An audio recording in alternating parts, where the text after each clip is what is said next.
My number 10 best chess game of the 1940s is Borisif versus Isaac Cashton, played in New York, 1948. Now, Borisif was a USCF senior master, but Kashdan was a particularly interesting figure. He was probably the best player in all of the United States from about 1928 through a significant part of the 1930s. Under normal circumstances, he would have been able to support himself through chess, but this was the Great Depression. That was not possible, and he had to work as an insurance salesman. By the time the economy had recovered so that he might have supported himself through chess, he had been surpassed by great players like Sammy Reshevsky. He still leaves a tremendous legacy, including having played numerous times for the US Olympiad team and having the best score of all American players in the Olympiads. Additionally, he was also an important tournament director, and this game is famous for being Kashtan's immortal and having a truly striking finish. The game follows a relatively unique move order in the opening, but we will soon arrive at relatively standard Queen's Gambit decline structures. Now, after bishop b4, queen c2, and then d5, striking out in the middle of the board, pawn to a3 asks a question of this bishop here on b4. Now, Kashdan was actually famous for his affection for the bishop pair, much like other great American players like Bobby Fischer, and he was known for doing some somewhat questionable things to retain the bishop pair in some cases. In this case, he's willing to lose time, and instead of doing what modern theory suggests and trading on c3, he's going to pull his bishop back to e7. Not a losing move by any means, but also not the best move. It's interesting that despite his affection for the bishop pair, it is the knights that are going to gloriously carry the day in this particular game. Now, we see an exchange on d5, which arrives at the exchange structure in the Queen's Gambit declined. That's when you've exchanged the c-pawn for black's e-pawn, opening up some lines and really locking in an important central structure with a lot of deep strategic ideas, which we'll talk about later. Now, bishop f4, pawn to c6, h3, castles, e3, rook e8, bishop d3, knight b to d7, knight f3, knight f8, knight to e5, bishop d6, and white castles. Now, I moved through all of those moves relatively quickly. There are some inaccuracies in those moves, but nothing too major. It's the kind of position where there are a lot of very sensible moves, and they don't shift the evaluation too much. Here, after castles, we do see a bit of a mistake from Kashdan. The correct move was knight to g6, and white is maybe a little bit better, but it's a very normal position. Instead, Kashdan plays the move knight to e6, and he definitely has an interesting idea behind this move, and we'll see it in the game, but objectively, it wasn't the best thing to do to interfere with your control over the e-file and block your bishop here on c8. Now, after knight to e6, we definitely want to retain this bishop here on f4, so bishop back to h2, pawn to g6, and the best move here for Siff is f4. Now, this is a structure that Harry Nelson Pillsbury, another great American master, made a lot of. He won many beautiful games with this structure, knight on e5 and pawns on f4 and d4, and this was the right way to play in this position. White gets a very good game. On the other hand, this does create a more complex game, a much sharper game, and it does loosen some control in the position from the white perspective, so I can kind of understand why Siff didn't want to do this, but he flinches big time, pulling back with knight f3. This move and a couple of other moves in the game lose time and really give the initiative over to Kashdan, who from this point forward I really feel is kind of gaining momentum and sort of sensing blood in the water. So after knight f3, we see knight g7, and the point of knight g7 is after this exchange on d6 and rook over to c1, we play bishop f5. Our bishop is a bad bishop. It is controlled or placed on the same color as our pawns and limited by those pawns. So we would like to exchange it for white's good bishop here, which has more scope and is on the opposite color of white's pawns. After bishop f5, we see another bit of a flinching move from Siff. He pulls back with knight to d2. And at this point, it's a perfect moment to talk about the structure a little bit.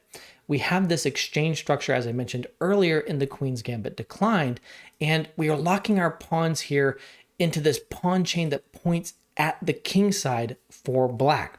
You often want, if your pawn chain is relatively stable, to attack in the direction that your pawns are pointing.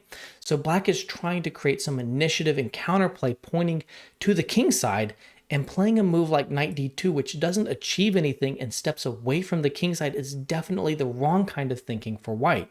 It also just loses time without really achieving anything. Meanwhile, for Siff, in the exchange structure in the Queen's Gambit declined, he has a pawn chain pointing in the opposite direction, the queen side. What he wants to do is create a minority attack where his fewer number of pawns on the queen side expands, attacking black's pawns, and he wants to create a weak backward or isolated pawn that he may be able to win.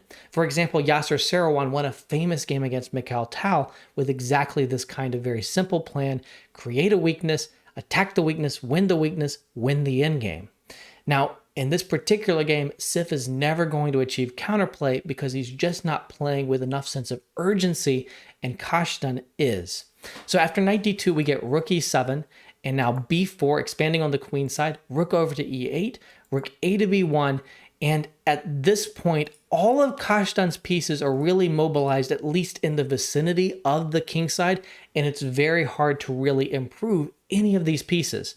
So he senses his moment, and he plays bishop takes h3. 2 exclamation points. This move is incredible. If you're looking with Stockfish might not initially like this move so much because it might actually think that Siff is better.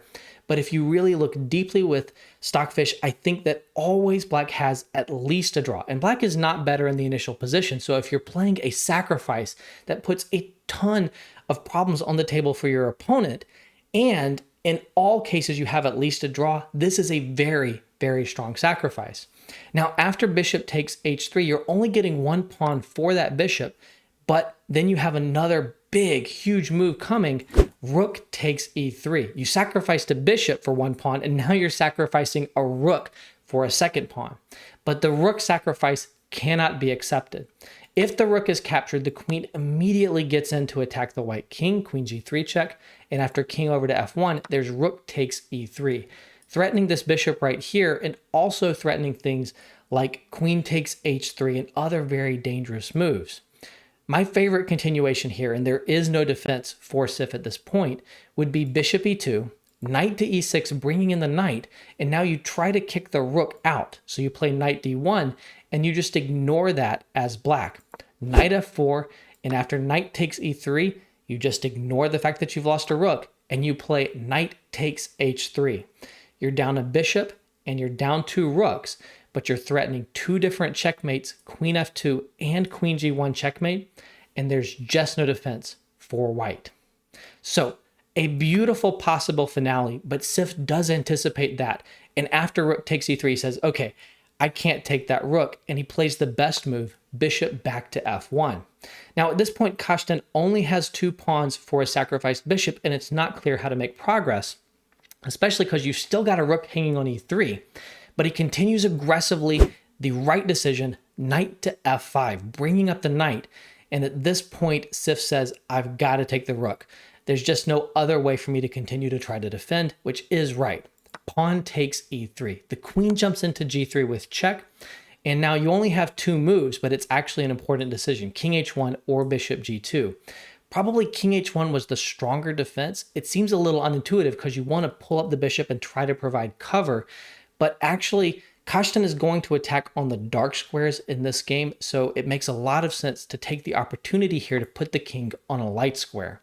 After king h1, a forced draw that is very likely here is rook takes e3, bishop to g2, and now a beautiful move, rook takes c3. This is a clearance sacrifice, so you can put your knight on e3, the square that the rook was on. You're threatening mate down here, and after that bishop moves, you play knight to g4. The knight is captured, and now you have a draw with queen h4 check and queen g3 check. The queen shuffles while the white king moves between h1 and g1. There's not enough to win the game here. I didn't promise we had a winning sacrifice, but we at least have a perpetual check in this beautiful fashion. In the game, we actually see the move bishop to g2 instead, and I think this is much more difficult for Siff. Now, queen takes e3 check. I mentioned I wanted to get the king off of the dark squares, but we did drop this check right here. And now critical at this point, I think the only defensive move, and Stockfish doesn't appreciate this until you let it analyze really deeply, is king h2 instead of king h1. The losing move on the spot here is king f1, knight g3, which is a pretty checkmate, but of course, Siff isn't going to allow this easy finish. Why is it better to put the king on h2 than on h1? I think the reason here is that you don't want black to bring up a knight with a gain of time. Instead, after queen f4 check, which is the best way to continue, king back to g1, you can give a perpetual here, but you never have an opportunity to play knight g3 with check, and so you're missing kind of a critical tempo to mobilize your knights. In the game, after king h1, now you can bring up your knight with check, knight g3 check, king h2, and queen f4. And this position is decisive. You're threatening huge discoveries, you're threatening a very clever idea, knight g4 check, and you're threatening rook to e2. Let's illustrate some of these ideas. One line I really like is rook e1, which makes a lot of sense trying to challenge on the e-file and exchange pieces. This gets mated right away with the beautiful knight g4 check, giving up the knight to open the h-file after pawn takes.